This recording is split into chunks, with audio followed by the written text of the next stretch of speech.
Direction la France avec cette nouvelle sortie remarquée du trublion du gouvernement Valls. Emmanuel Macron, le ministre de l'économie, tient aujourd'hui le premier meeting de son mouvement. C'est une première pour un ministre en exercice ministre qui vient de lancer son propre mouvement, donc mouvement politique qu'il a baptisé En Marche. Et pour nous en parler, nous joignons tout de suite par téléphone notre correspondant à Paris, Mustapha Tossa. Bonjour Mustapha. Bonjour Khadija. Alors Mustapha, que sait-on d'abord de ce meeting et vers où marche Macron? L'Élysée? Oui, il n'y a pas de doute l'ambition d'Emmanuel Macron et l'Élysée, parce que dans ses dernières déclarations, il a dit que quand on s'inscrit dans une course, c'est le maillot jaune qui nous intéresse.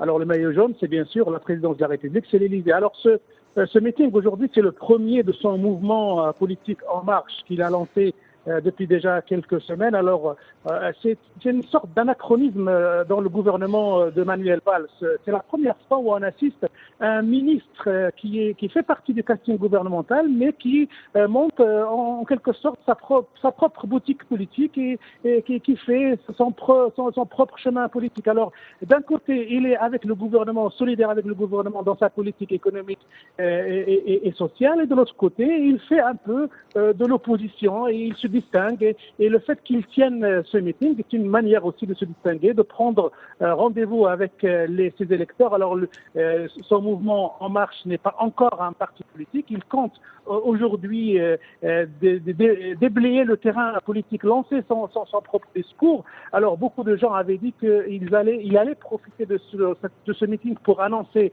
son départ du gouvernement, d'autres disent non, mais en tout cas Emmanuel Macron sera aujourd'hui la grande sensation politique française. Il le sera encore plus le 14 juillet lorsque le président de la République, François Hollande, sera fatalement interrogé sur le phénomène Macron. Comment peut-il supporter qu'un ministre fasse de l'opposition de manière aussi claire et aussi nette que les styles alors à l'opposition traditionnelle menée par Nicolas Sarkozy ou à celle du Front de gauche de Jean-Luc Mélenchon ou de Marine Le Pen. Et d'un autre côté, on a assisté ces derniers temps à une vraie cohabitation politique entre lui et le Premier ministre Manuel Valls. Manuel Valls ne rate aucune occasion de le cadrer, et le phénomène Macron pose beaucoup de questions. Est-ce que cette entreprise Macron a été lancée avec le feu vert de François Hollande? Dans ce cas, il se tire manifestement une balle dans le genou, ou alors elle a été lancée malgré lui. Et dans le deuxième cas, il y a un vrai déficit d'autorité de la part de François Hollande, qui n'arrive pas encore à gérer ses troupes et à les mettre agir comme un seul homme pour son propre bénéfice. Oui, Mustapha, vous avez évoqué les autres formations politiques françaises. Concrètement, quelle est la place d'Emmanuel Macron sur la scène politique française actuellement ?